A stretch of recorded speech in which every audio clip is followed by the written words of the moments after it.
Hello hello everyone, তোমরা সবাই কেমন আছো? আশা করি সবাই ভালো আছো, আমিও ভালো আছি। তো আমি অফিস থেকে ফিরছিলাম, ভাবলাম সন্ধ্যাবেলা, আজ তো স্যাটারডে, তাড়াতাড়ি ছুটি হয়ে গেছে, তো ভাবলাম কি খাওয়া যায়।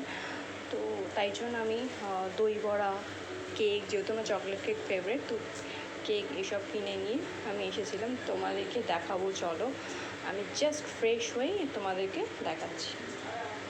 এই দেখো, সিঁড়িতে উঠছি, তার সাথে সাথে একজনের সাথে দেখা হয়ে গেল।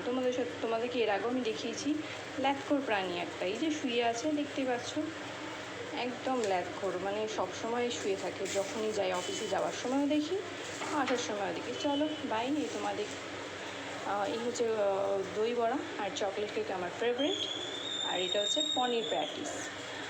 তো এইগুলো আমি এনেছিলাম আজকে সন্ধ্যাবেলা টিফিন করবো বলে। তো তোমাদের কেমন লাগলো তোমরা জানিও। বাই। আশা করি তোমাদের সবাই ভালো লেগেছে।